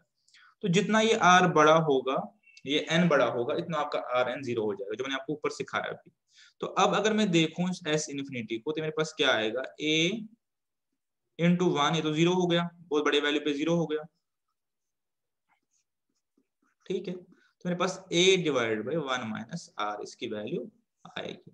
ये आप देख लीजिए, ये क्या अप्रोक्सीमेट वैल्यू है, एग्जैक्ट वैल्यू है। इसको हम एग्जैक्ट वैल्यू ही बोलते हैं, अप्रोक्सीमेट नहीं बोलते, बिकॉज जो लास्ट वाले जो जीरोस निकलेंगे वो बहुत छोटे होंगे, इतने छोटे कि वो इस वैल्यू को कोई भी डिफरेंस नहीं करेंगे, जो हमने सीखा था। तो आप समझ गए, S a is equal a by 1 minus r. क्या अब आप अपना वो क्वेश्चन कर पाएंगे जो मैंने वो ऊपर दिया था, कि मैंने आपसे कहा था कि 2 1 1/2 1/4 1/8 1/16 1/32, ये ऐसे इन्फिनिटी की तरफ जा रहा है। आप इसका सम निकाल सकते हैं। आप कहेंगे तो इन्फिनिटी सीरीज है, बट हाँ इन्फिनिटी सीरीज है, लेकिन फिर भी मैं निकाल सकता हूँ, बिकॉज मेरे पास क्या है, मेरे पास जो r की वैल्यू है वो 1 से कम है ना, 1 की 1 से कम है। तो मैं अपना लिमिट्स यूज करके निकाल सकता हूँ। कैसे निकालूंगा, a 2 है डिवाइड बाई 1 माइनस r मेरे पास क्या है इस केस में 1/2 1/2 r 1/2 r 1/2 r 1/2 है। तो अब अगर मैं इसको निकालू, -1/2 इज इक्वल टू ये हो गया 2 माइनस 1/2, ये हो गया 2, ये भी 1/2 ही हो गया नीचे, तो ये हो गया 2 इंटू 2/1 इज इक्वल टू 4। तो अब अगर मैं देखूं, मेरे पास इस पूरे जो है इसकी जो है वैल्यू वो 4 के बराबर आएगी, इन्फिनिटी तक मैं जाऊं तो। क्या इसको मैं प्रैक्टिकली थोड़ा बहुत दिखा सकता हूँ आपको, थोड़ा ट्राई करते हैं ताकि आपकी अंडरस्टैंडिंग और बेटर हो जाए इस चीज में। Although it's not necessary from examination point of view, but still आपको इस चीज में थोड़ी क्लैरिटी हो जाएगी हम कर क्या रहे हैं। ये 2 है, नेक्स्ट 1 है, फिर 1/2 है, फिर 1/4 है, फिर 1/8 है, फिर 1/16 है। इनको एक बार सॉल्व करके देखिए, 2 हो गया, 1 हो गया, 0.5 हो गया, 0.25 हो गया,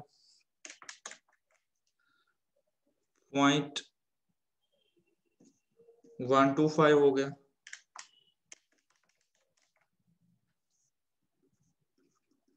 इतना होगा।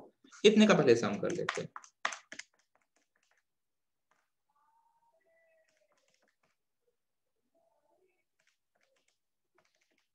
1.5 अब ऐसा करिए, 0.125 प्लस 0.0625। तो यहां तक देखिए, यहां तक मेरी वैल्यू क्या आ रही है, 3.9375। आप देख रहे हैं। तो आप गौर से देखिए, गौर से देखिए आप कि ऑल्दो ये वैल्यू थोड़ी थोड़ी थोड़ी बढ़ रही है, लेकिन ये कभी 4 से ऊपर नहीं जाएगी, बिकॉज इसके बाद जो है ये और कम हो जाएगा, इसको इफेक्ट करेगा, और कम इफेक्ट करेगा, इसको इफेक्ट करेगा। तो करते करते ही मेरे पास पार्ट्स पार्ट्स पार्ट्स पार्ट्स जोड़ के 3.9999999999 करके आ जाए, इसको हम 4 बोलते हैं। तो इस केस में हम निकाल सकते हैं। अब सिंपली इसको पुट करना चाहे तो मैं आपके साथ अब कंक्लूजन यहाँ पे लिखना चाहता हूँ, कंक्लूजन लिखना चाहता हूँ, और इतने के बेसिस पे हम अपना क्वेश्चंस की तरफ बढ़ेंगे। कंक्लूजन क्या है मेरे पास कि एक ज्योमेट्रिक प्रोग्रेशन हमारे पास होती है A R square, A R cube and so on up to T N कैसे निकालेंगे, A R N minus one AP के पैटर्न पे। सम ऑफ ज्योमेट्रिक प्रोग्रेशन कैसे निकालेंगे, sum of geometric progression A are N minus one divide by are minus one. इसकी एक और formula भी बन सकती है अगर माइनस को अलग करना चाहे, A one minus are N divide by one minus R. ये हम कब यूज करेंगे, जब आर की वैल्यू लेस देन वन होगी।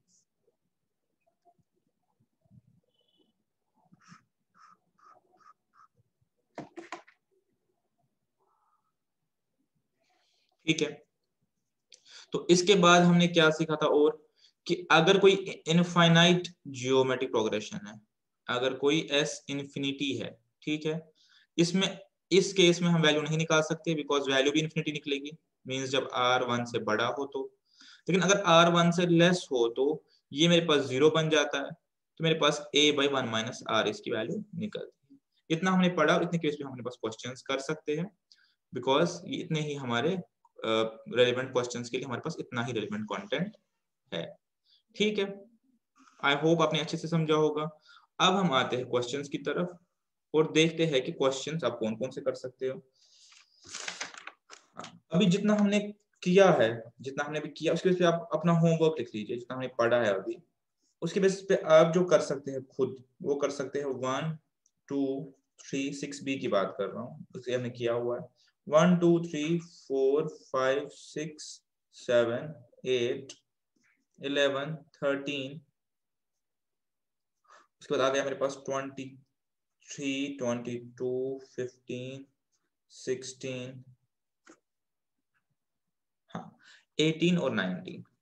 जो रिमेनिंग क्वेश्चन है वो मैं आपके साथ डिस्कस करूंगा यहाँ पे ताकि आप इन क्वेश्चन पे अटेम्प्ट कर पाए।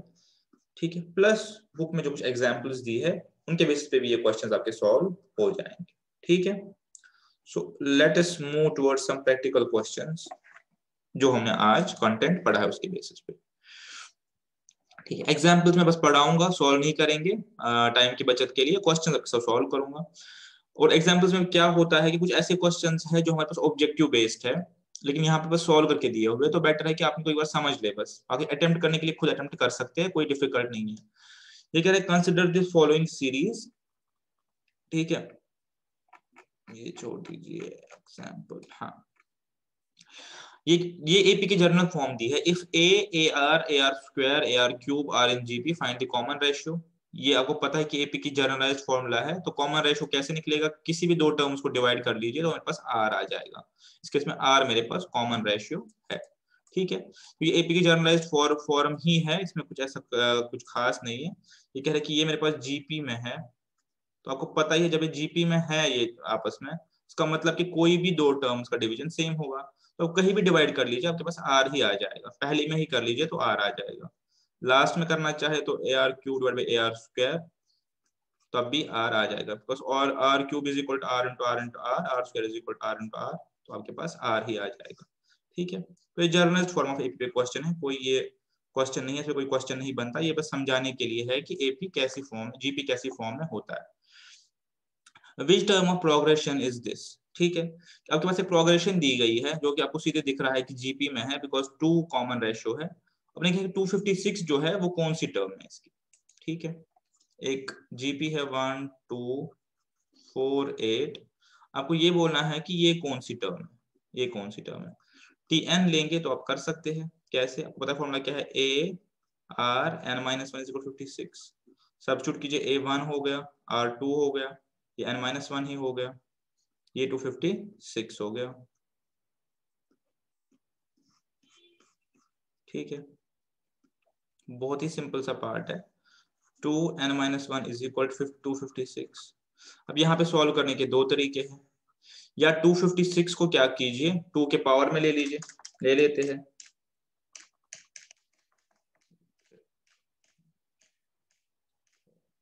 ये 8 हो गया, 2n minus one is equal 2 raise power 8। ठीक है, ये मेरे पास आ गया इसके बदले। अब मैं ये और ये कैंसिल करना चाहूं तो n minus one is equal 8 और n इज इक्वल 9। ठीक है, ये सिंपल तरीका। एक और तरीका इसको हम ऐसे लिख सकते हैं, 2n डिवाइडेड बाई 2 ठीक है, is equal 256, 2n is equal 256 into 2, 2n is equal to 9 और n इज इक्वल 9। तो एक ही बात है। तो क्वाइट सिंपली आपने ये कर लिया। फॉर्मूला आपने कौन सी यूज की, जो हमने आपको पहले ही बताई कि टर्म n जो है,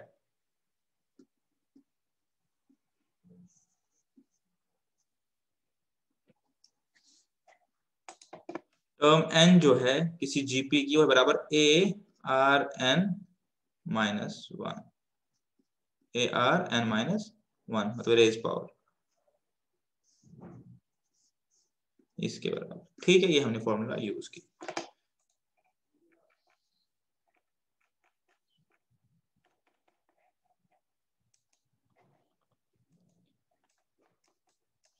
एक और कॉन्सेप्ट है, जैसे आपने अर्थमेटिक मीन पढ़ा था। मैंने कहा था कि अर्थमेटिक मीन का मतलब क्या होता है, कोई भी दो टर्म्स के बीच में, कोई भी दो टर्म्स के बीच में आप ऐसे नंबर इंसर्ट करो, जितने मर्जी क्वेश्चन बोले, कि ये सारी टर्म्स मेरे पास किस में आ जाए, अर्थमेटिक प्रोग्रेशन में आ जाए। ऐसे कॉन्सेप्ट है ज्योमेट्रिक मीन। ऐसी चीज है ये भी। सपोज ए बी और सी मैं बोलूं कि ज्योमेट्रिक मीन में है, तो इसका मतलब है कि ए बी सी जो है आपस में जीपी में है। तो सपोज मैं बोलूं 2 4 8 16 32 64 ये आपस में जीपी में है, पता है आपको। तो इसका मतलब 2 और 64 के बीच में ये सब मेरे पास क्या है, ज्योमेट्रिक मीन्स है। इसके ज्योमेट्रिकली मिडल पॉइंट्स है। ठीक है, ज्योमेट्रिक मिडल पॉइंट्स है। तो एपी के केस में क्या था कि हमारे पास अर्थमेटिकली मिड पॉइंट्स होते थे, ये ज्योमेट्रिकली कैसे निकालेंगे, सिंपली अब ज्योमेट्रिक प्रोग्रेशन की फॉर्मूलाज यूज करिए। तो आपको सपोज मैं आपको बोलूं 2 और 64 के बीच में चार, ये ऊपर वाला क्वेश्चन, चार ज्योमेट्रिक मीन्स निकालो। तो आप समझ गए कि ये मेरे पास जो पूरा है ये ज्योमेट्रिक मीन में है, ये ज्योमेट्रिक प्रोग्रेशन में है। तो मुझे यहाँ पे कोई भी ऐसे टर्म्स इंसर्ट करने हैं कि ये सारा मेरे पास ज्योमेट्रिक प्रोग्रेशन में आ जाए। तो आपको पास ए आ गया ज्योमेट्रिक प्रोग्रेशन का, आपके पास एल भी आ गई, लास्ट टर्म भी आ गई। तो आपको पता है ये ए आर एन माइनस 1 के बराबर है। तो अब इसमें से आर और एन की वैल्यू ले लीजिए। जब आपके पास आर आ गया, जब आपके पास आर आ गया, सिंपली आप इसको आर आर मल्टीप्लाई करके अपना ज्योमेट्रिक मीन्स निकाल पाओगे। ठीक है, तो ये जैसे एपी है वैसे पैटर्न पे ये भी है, इसमें कुछ नया नहीं है। जैसे अर्थमेटिक मीन है वैसे ये भी है। देखिए ये कह रहा है कि insert 3 geometric means between 1/9 and 9। एक बार देख लीजिए अच्छे से क्वेश्चन, कि मेरे पास क्या बोल रहा है कि एक टर्म है 1/9 और लास्ट की टर्म है 9। इसके बीच में मुझे 3 ज्योमेट्रिक मीन्स इंसर्ट करने हैं। तो कहने का मतलब है कोई ऐसी 3 टर्म्स ढूंढो एक्स वाई और जेड कि ये 5 मेरे पास ज्योमेट्रिक मीन में आ जाए। ठीक है, तो अब कैसे ये करेंगे, आपने सिंपली ज्योमेट्रिक प्रोग्रेशन की फॉर्मूलाज यूज करनी है। ए आपके पास 1/9 है, डी आपको नहीं पता, डी आप निकालना चाहते हो, लेकिन आपके पास टर्म 1 2 3 4 5, आपके पास टर्म 5 आपको पता है 9 के बराबर है। तो क्या टर्म 5 आप निकाल सकते हैं, कुछ हाँ निकाल सकते। टर्म 5 किसके बराबर होती है, ए आर एन माइनस 1, ठीक है, इज इक्वल 9। ठीक है, तो ए आपके पास 1/9 हो गया, आर आपको नहीं पता, एन माइनस 1 आपके पास 4 हो गया, बिकॉज ये पांचवी टर्म है तो 4 हो गया, इज इक्वल 9। इसको ऐसे लिखे R4 इज इक्वल 81। क्या आप इससे R निकाल सकते हैं, क्या आप इससे R निकाल सकते हैं, बिल्कुल निकाल सकते हैं। R आपका हो गया, ठीक है, R आपका हो गया, ये और कैंसिल आउट हो जाएगा। R4 इज इक्वल 3 4, तो आपके पास R इक्वल टू हो गया 3। तो जब आपके पास R आ गया तो आप सिंपली इसको आप R से मल्टीप्लाई कर लीजिए, आप अपने नेक्स्ट पे पहुंच पाएंगे। इसको अगर 3 से मल्टीप्लाई करेंगे तो आपको पता है क्या निकलेगा यहाँ पे, 1/3। इसको 3 से मल्टीप्लाई करेंगे तो यानी क्या निकलेगा यहाँ पे 1। इसको यहाँ पे क्या निकलेगा 3। बस टर्म्स जो आ गई 1/9, 1/3, 3, 1, 3 और 9। तो ये 3 आपस में आपके आ गए ज्योमेट्रिक मीन्स, बिकॉज इनके डालने की वजह से ये सब हो गए अपने पास ज्योमेट्रिक प्रोग्रेशन। ठीक है, तो हमने ज्योमेट्रिक प्रोग्रेशन ही यूज किया, उसी की फॉर्मूलाज हमने यूज की। ठीक है, ये ओके हो गया। मैं ये कॉन्सेप्ट आपको अर्थमेटिक प्रोग्रेशन में पढ़ा चुका हूं, वहां पे आप एक बार रिकॉल करेंगे। ऐसे हमने पढ़ा था एक जगह फॉर्मेशन ऑफ एपी, याद होगा आपको। एपी फॉर्म करना होगा तो ए minus D, A plus D करते थे, 3 टर्म हो तो, 4 टर्म हो तो ऐसे करते थे, ए plus D, A plus 3D, ताकि हमारा 0 हो जाए। 5 बताया था मैंने। यहाँ पे कैसे करेंगे, इसी को यूज कर लीजिए। अगर मेरे पास 3 टर्म वाला एपी पूछे तो क्या करेंगे, 3 वाला ही पूछेगा नॉर्मली, बिकॉज इसमें क्वाड्रेटिक इक्वेशन बनती है, इसलिए 3 का ही पूछेगा, ए और ए आर। ठीक है, ऐसे कर सकते हैं। अब अगर आपसे 4 वाला पूछे तो आप इसको और ये कर सकते हैं, A by R cube, A R और ए आर क्यूब। तो ऐसे करके ए लेने से क्या फायदा है, जब मैं इसको मल्टीप्लाई करूंगा आपस में, तो आप गौर से देखिए कि आर मेरे पास सारे कैंसिल आउट हो जाते हैं, तो मेरा क्वेश्चन काफी सिंपल बन जाता है। यही पर्पज है कि जब अगर फॉर्मेशन वाला क्वेश्चन कोई आए तो आपको ये तरीका यूज करना है। इसमें भी क्या है कि अगर फॉर्मेशन वाला क्वेश्चन आ भी गया, बिकॉज आपका ऑब्जेक्टिव वाला पेपर है, तो आप लोगों ने ये सब करने की जरूरत भी नहीं है, आप सिंपली ऑप्शंस पुट करके उसकी वैल्यू निकाल सकते हैं। ठीक है, तो ये एपी के पैटर्न पे ही है सारा, लेकिन एग्जाम के केस में आप ऑब्जेक्टिव्स पुट करेंगे तो आपको बेटर तरीके से वैल्यू आ जाएगा। सॉल्व करना भी सीखेंगे, लेकिन आपके लिए एग्जाम के पॉइंट ऑफ व्यू से वो रेलेवेंट नहीं है, आप ऑब्जेक्टिव्स का सॉल्यूशन निकालना है, वो आप सिंपली बाय पुटिंग वैल्यूज कर सकते हैं। तो एग्जांपल हो गई। ठीक है, अब ये देखिए, find the GP where 4 term is 8 and 8 term is इतना। ठीक है, 4th टर्म इज 8 और क्या बोल रहा है, 8th टर्म इज इतना। 8th term is 128 by 625। ठीक है,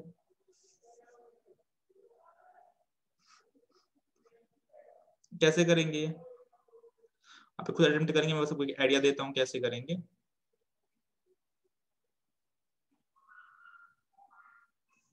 ये देखिए, 4 टर्म से बराबर होती है ए r 3 is equal to 8, area by a r 7 is equal to 128 by 625। ठीक है, सिंपली अगर इनको डिवाइड करें तो क्या आएगा, R7 बाई R3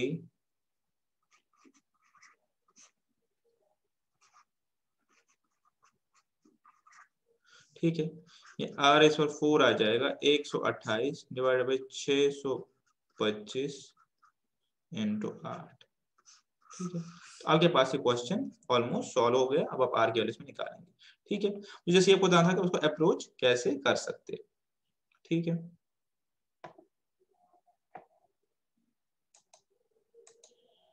ठीक है, यहाँ पे आ गया, यहाँ पे इसका सोल्यूशन बताया हुआ है, इनको बेसिकली सिंपलीफाई कर लीजिए तो आपका सोल्यूशन आ जाएगा।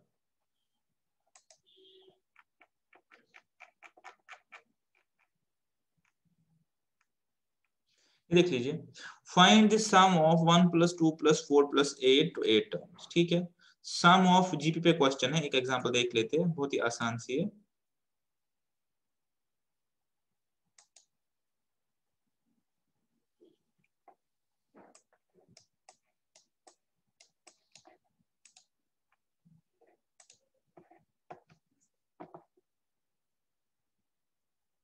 क्या बोल रहा है क्वेश्चन,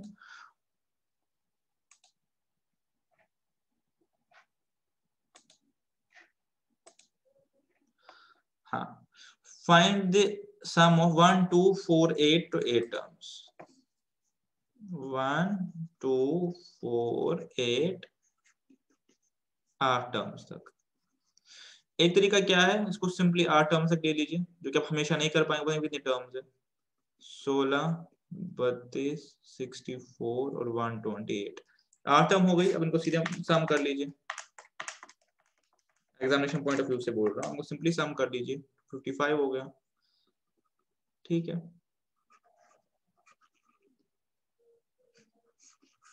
एक और तरीका क्या है, आपको पता है यहाँ पे r मेरे पास कितना है, 2 है, और a मेरे पास 1 है, तो फॉर्मूला यूज कर सकते हैं, sum of 8 terms is equal a r जो है 2 r n minus 1 divided by Rn -1 divided by R -1, नीचे 1 ही हो गया, तो 2 रेज़ पावर 8 कर लीजिए, 2 3 4 5 6 7 8 -1, तो मेरे पास 255 आ गया।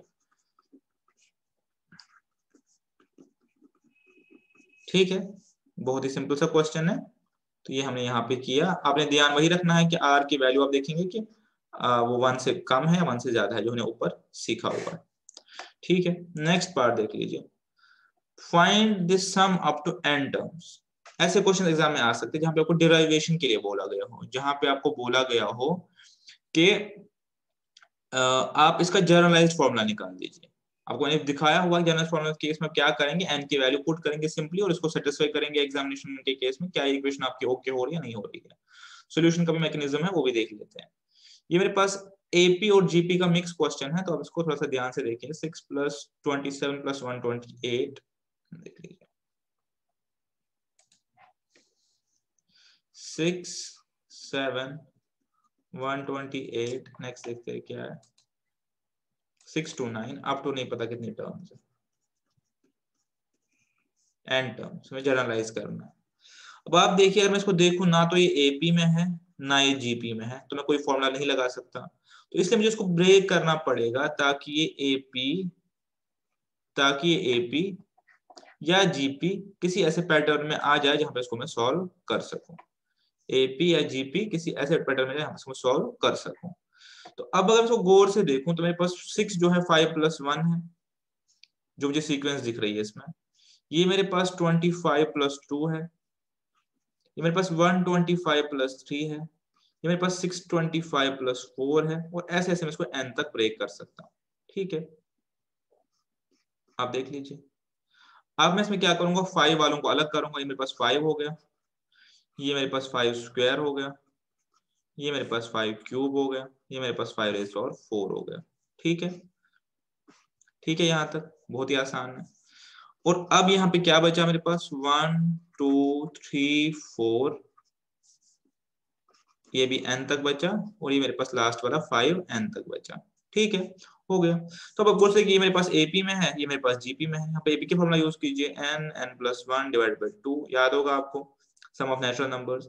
यहाँ पे जीपी के फॉर्मूला यूज कीजिए, ये कैसे आ जाएगा मेरे पास, a, ठीक है, r भी 5 है, 5n - 1 / 4। ठीक है, तो ये मेरे पास का सोल्यूशन आ गया। बाकी इसको फर्दर सॉल्व कर सकते हैं, उनको ऐड करके वो कर सकते हैं, बट मेरे पास सोल्यूशन अभी यही आएगा। इसका सम ये हो गया और इसका सम ये हो गया, एज पर ज्योमेट्रिक प्रोग्रेशन की फॉर्मूला के जरिए।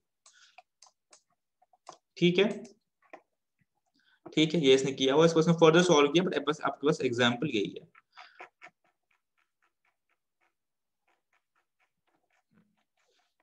ये 2-3 एग्जाम्पल्स करते हैं अपने पास, ताकि आप अच्छे से क्वेश्चन को अटेम्प्ट कर पाए। Find the sum to n series. ये देखिए, ऐसे क्वेश्चंस जो है ये आपके एग्जाम में आ सकते हैं, तो आप सिंपली n की वैल्यू पुट करके भी कर सकते हैं, और यहाँ पे एक फॉर्मूला भी सीख सकते हैं, उससे कर सकते हैं। ज्योमेट्रिक प्रोग्रेशंस में ऐसे क्वेश्चंस बहुत आते हैं, तो एक बार इनको अंडरस्टैंड कीजिए क्या। Find the sum to series 333 up to n। मेरे साथ समझेंगे इसको गौर से। क्या मेरे पास ये एपी में है, अब देख लीजिए, मेरे पास ये एपी में है, एपी में नहीं है, क्योंकि एपी में होते तो पहले का डिफरेंस 30 है, उसके बाद डिफरेंस 300 है, तो एपी में नहीं है। ठीक है, एपी में नहीं है। क्या मेरे पास ये जीपी में है, यहां पे डिवाइड करो तो क्या आ रहा है मेरे पास, ठीक है, मेरे पास ये आ रहा है, और आगे डिवाइड करो तो मेरे पास क्या आ रहा है, मेरे पास 100 कुछ आ रहा है, पता नहीं क्या आ रहा है। तो पॉइंट ये है कि मेरे पास ना ये एपी में है ना जीपी में है, तो मैं कोई डायरेक्ट फॉर्मूला नहीं लगा सकता इसको एन की वैल्यू निकालने के लिए। ठीक है, पॉइंट नहीं लगा सकता, लेकिन मेरे पास एक किसी पैटर्न में तो है, कोई पैटर्न तो इसमें है। अब क्वेश्चन है, क्या मैं इस पैटर्न को ऐसे ब्रेक कर सकता हूं, ऐसे ब्रेक कर सकता हूं कि मैं इसको किसी एपी या जीपी की फॉर्मूला में ले आऊं। तो वो हम अटेम्प्ट करेंगे। ऐसे क्वेश्चन को याद रखना पड़ेगा। इस क्वेश्चन में, ऐसे क्वेश्चन में क्या करना चाहिए, हमने इसको कोई ऐसे पैटर्न में ब्रेक करना चाहिए ताकि हम इसको किसी एपी या जीपी में ले आए एक जर्नल फॉर्मूला निकालने के लिए। वैसे क्वेश्चंस बहुत है आपकी बुक में, तो उसको गौर से देखेंगे। अब आपको ये याद रखना होगा कि 9 जो है, 9 हमारे पास बहुत ही पावरफुल नंबर है। 9 से बहुत सारी मैथमेटिकल ट्रिक्स है। 1 और 9 हमारे पास बहुत ही पावरफुल नंबर है, क्योंकि 1 से आप शुरू करते हैं 9 तक जाते हैं, तो 9 के बाद क्या होता है, कुछ नहीं है तो रोल ओवर हो जाता है। रोल ओवर हो जाता है 10, 11, 12, फिर 19, 19 के बाद फिर से रोल ओवर हो जाता है। पॉइंट ये है कि ये 9 हमें ध्यान में रखना है। हम 9 के जरिए इसको क्या करेंगे, ऐसी कोई सीक्वेंस में ले आएंगे कि हमारे पास ये सिंप्लीफाई हो। पहले हम अपरेंटली देखते हैं कि हमारे पास क्या अपरेंटली क्या हो सकता है। हम 3 कॉमन ले सकते हैं, वो जो हमें दिख रहा है सामने सामने कि 3 हमारे पास कॉमन है। तो उससे क्या होगा, हम उसको कुछ बेटर एनालाइज कर पाएंगे। 3 कॉमन लेंगे तो मेरे पास यहाँ क्या बचा 1, यहाँ क्या बचा 11, यहाँ क्या बचा 111, ठीक है बचा 111, फिर एक एक एक एक होगा ऑब्वियसली, और फिर होगा मेरे पास ये n तक। ठीक है, ठीक है। तो अब हम इसको फर्दर एनालाइज करते हैं। अब इसको एनालाइज करने की कोशिश करेंगे। क्या मेरे पास ये किसी फॉर्मूला में है? क्या मेरे पास ये किसी फॉर्मूला में मैं कुछ लगा सकता हूँ कि मेरे पास ये किसी फॉर्मूला में है, मैं कुछ कुछ कुछ कर सकता हूँ अपने पास? नहीं, मेरे पास कोई फॉर्मूला में नहीं है ये, ना एपी में है ना जीपी में है। ठीक है, तो अब मैं इनको क्या करूंगा, मैं इस पूरे पार्ट को ऐसे कर सकता हूँ कि इसको मल्टीप्लाई बाय 9 कर दूं और डिवाइड बाय 9 कर दूं। क्या कर सकता हूँ? हाँ, बिल्कुल सेम हो गया। और अंदर मेरे पास ये इक्वेशन रहेगी, मैंने कहा 9 पावरफुल है। अब आप देखेंगे कि 9 से मैं क्यों कर रहा हूँ, और सब क्वेश्चन में आपको उसको 9 की बेस पे ही ले आना है। ऐसे क्वेश्चन आपके पास आएंगे, आपके पास n टर्म्स तक है। ये 9 वाला फंड आप अभी समझाएंगे कि 9 से क्यों कर रहे, किसी और टर्म से क्यों नहीं कर रहे। तो जब मैं इनको देखूं तो ये मेरे पास 3/9 बच गया। ठीक है, 9 बच गया। ये मेरे पास क्या बच गया, 9, 99, 999, 9999 and so on. I hope अभी समझ गए होंगे। ठीक है, एंड सो ऑन। तो अब आप समझ लीजिए कि 9 हमने क्यों यूज किया। जब हमने ये 9 यूज किया तो अब मेरे पास मैं इसको किसी अर्थमेटिक या जियोमेट्रिक प्रोग्रेशन में ला सकता हूं, पहले नहीं ला सकता था। ठीक है, वो कैसे कर सकता हूँ, 3/9 ऐसे आ गया। ये मेरे पास 10 - 1, ये मेरे पास 10 स्क्वायर -1। ठीक है, तो ये मैंने कहा था कि 9 बहुत पावरफुल है। आप देख लीजिए कि मैं इसको नेक्स्ट हाईएस्ट नंबर से एक कम कर रहा हूं, तो मैं इसको ऐसे लिख सकता हूँ। ये मेरे पास n टर्म्स होंगी, है ना, n बार होगा ये सारे। कि मैं इसको 10 1 - 1, 10 - 2, 10 - 3, 10 - 1 कर लिया। ठीक है, अब जब मैं यहां तक पहुंचा तो अब तो मेरे पास ये क्वेश्चन बहुत आसान हो गया। ये 3/9 ही है, ये 10 1 है, ये 10 2 है, ये 10 3 है, ऐसे ऐसे करके 10 n तक हो जाएगा। और टोटल मेरे पास माइनस में आ जाएगा 1 1 1 1 को मैं अलग ले रहा हूँ, वंस को, ये आ जाएंगे 9 टाइम्स, n टाइम्स। ठीक है, बिल्कुल ठीक है।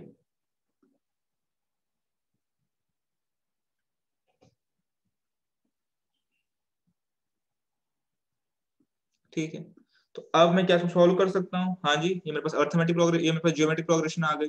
ठीक है, तो मेरे पास फर्स्ट टर्म a है, यानी a r n समेशन इसका -1 डिवाइडेड बाय 9। ठीक है, और ये मेरे पास -1 -1 -1 -1 कितनी बार आए, n बार। इसको सिंपली मैं क्या लिख सकता हूँ, -n। तो ये मेरे पास का सोल्यूशन आ गया। इसको और भी सॉल्व कर सकते हैं, वो आप खुद कर सकते हैं। वो कैसे करना है, सिंपली इसको 9n में ले लीजिए, ये n कॉमन हो जाएगा 9। जब इसको अगर ऐसे 9n करेंगे तो फिर होल 9 हो जाएगा। आपस में ये बस मल्टीप्लाई हो सकता है, इसमें आप कुछ मल्टीप्लिकेशन के कुछ रूल्स यूज कर सकते हैं, लेकिन कुल मिला के आपका सोल्यूशन इसमें यही है जो मैंने पहले निकाला था। तो आप समझ के ऐसे क्वेश्चंस आपके बहुत सारे आ सकते हैं। या तो आप n की वैल्यू पुट करेंगे, या आप इसको ऐसे समझने की कोशिश करेंगे कि आप इसको फाइनली इसको कोई ऐसी सीक्वेंस में लाना है, या आप इसको माइनस ला सकते हैं, या आप उल्टा इसको एस प्लस में भी ला सकते हैं। आप इसको इसका ऐसे भी ला सकते हैं, जरूरी नहीं है आपको ऐसे लाए। अगर आप ला पाए तो आप इसको 10 + 1, 10 square +1, 10 cube +1 and so on plus, तब भी आप ये +1 अलग ले जाएंगे और ये 10 वाले अलग ले जाएंगे, तभी आपका ये जीपी और एपी का क्वेश्चन बन जाएगा। ठीक है, ऐसे क्वेश्चंस है बुक में, मैंने आपके होमवर्क में डाले, आप इसको अटेम्प्ट कीजिए। नहीं हो रहे तो मुझे बताइए, आपको 2-3 और करके बताएंगे। अभी और एग्जांपल्स है इस पे, वो देख लेते हैं इसी पैटर्न पे। हाँ, find the sum of series 0.7, 0.77, 0.777, ठीक है, 0.7 प्लस 0.77 प्लस 0.777 टू n, ठीक है। यही क्वेश्चन है, यही रेशनल यूज कर लीजिए, कुछ नया नहीं करना, यही रेशनल यूज कर लीजिए। पहले 7 बाहर ले लीजिए या 0.7 बाहर ले लीजिए, जैसे हमने ऊपर लिया था, ठीक है। तो अब जब करेंगे तो आपके पास क्या आ जाएगा, जैसे ऊपर लिया था 0.1, ठीक है, 0.11 प्लस 0.111, वही चीज है दूसरी तरीके से, ये कर लिया आपने। अब 7/9 कर लीजिए, ऊपर एक और 9 कर लीजिए, तो ये आपके पास सेम आएगा, फिर से मैं नहीं लिखूंगा, ये सेम वही जो ऊपर कर रहे थे। अब 7/9 कॉमन आ गया, तो ये आपके पास क्या बन गया, 0.9, 0.99 प्लस 0.999 एंड सो ऑन। तो अब आप क्या कर सकते हैं, जो मैंने बोला था 10 केस में ले सकते हैं, 7 9, ठीक है, जो 1 माइनस 0.1 हो गया, ठीक है, 0.9 ऐसे हो गया, 0.99 कैसे हो गया, 1 माइनस 0.001 एंड सो ऑन। तो देखिए ये मेरे पास किस में आ रहा है, ये मेरे पास जीपी में आ रहा है, 1 जो है वो n की जगह ले लेगा, मेरे पास सोल्यूशन आ जाएगा। आप इसको यहाँ से ट्राई कर लीजिए, क्वेश्चन में और कुछ नहीं बचा है, ठीक है। ये देख लीजिए 1 माइनस 1/10 मतलब 0.1, ये 0.001, इसमें 1 जो है 1 आप अलग ले लेंगे, और जो -1/10 -1/2 इनको अलग ले लेंगे। ये मेरे पास चूंकि जीपी में है तो जीपी की फॉर्मूला यूज करेंगे, आप सोल्यूशन तक इसमें आ सकते हैं, ठीक है। एक और आपके पास है इवेलुएट, देखिए ऐसा क्वेश्चन एग्जाम में नहीं आ सकता, बिकॉज इसका अगर आपने सोल्यूशन निकालेंगे सोल्यूशन वही निकलेगा, इसका आंसर जो है वो तो यही है, लेकिन ये देखने के लिए कैसे करेंगे, 0.2175, ठीक है, 0.2175, ये ऐसे 0.21757575 ऐसे होता है बेसिकली, 0.21757575 इसको हम सिंपली लिखते हैं 0.2175 रिपीट होगा। अब इसको हो रहा है कि आप ब्रेक कीजिए, कोई सोल्यूशन निकाल लीजिए, ठीक है। तो वही चीज करना जो हमने पहले किया था, इसमें आपको पता है 0.21 तो फिक्स्ड है, तो रिपीट नहीं है, इसको अलग ले, इसको अलग ले लीजिए, ठीक है। फिर बचा क्या आपके पास 0.0075, फिर बचा 0.000075 and so on and so fourth, ठीक है।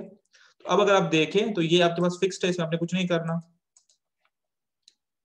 या इसमें आपने कुछ नहीं करना, बट ये यहाँ पे आप देख सकते हैं किसी पैटर्न में है, ठीक है। तो इनको मैं सिंपली जीपी की फॉर्मूला पुट कर सकता हूँ, इसको ए ले लूंगा, इसको जीपी ले लूंगा, ठीक है। तो आप इस क्वेश्चन को अटेम्प्ट कर लीजिए, ये भी आपको यहाँ से हो जाना चाहिए, ठीक है।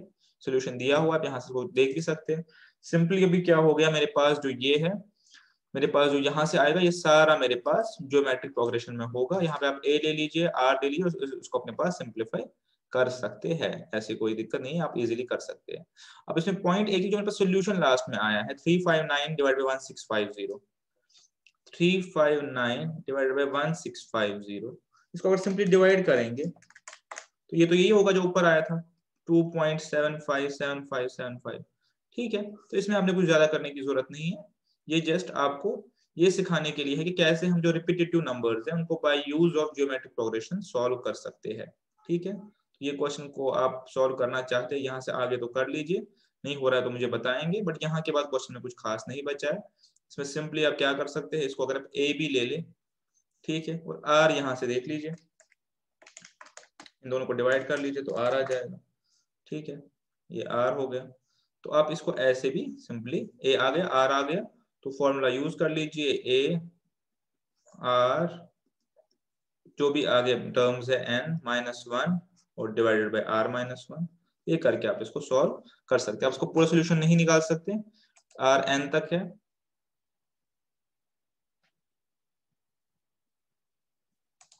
ठीक है। तो ये आपका सोल्यूशन आ जाएगा, ठीक है। आप इसको अटेम्प्ट कीजिए, अगर नहीं हो रहा है तो मैं आपको फिर नेक्स्ट क्लास में आपको करके दिखाऊंगा। वैसे यहाँ के बाद हो जाना चाहिए, और बुक में भी सॉल्व करके दिया हुआ है, तो उसको देख के आपसे ये हो जाना चाहिए। या आपके पास सम ऑफ कौन सा इनफाइनाइट प्रोग्रेशन बन जाएगा, ठीक है। उससे आप a/1 - r की फॉर्मूला भी यूज कर सकते हैं, बिकॉज r की वैल्यू आपकी लेस 1 से कम है इस केस में। ठीक है, ट्राई कर लीजिएगा तो ज्यादा बेटर क्लैरिटी आ जाएगी। नहीं भी हो रहा है तो बताएंगे, जब आप ट्राई करके आपसे नहीं होगा तब आइडिया लग जाएगा कि आप उसको अटेम्प्ट कर रहे हैं और नहीं हो रहा। ठीक है, एक बार कर लीजिए। अब ये लास्ट एग्जांपल है जिसको आप क्वेश्चंस खुद करेंगे, वो है फाइंड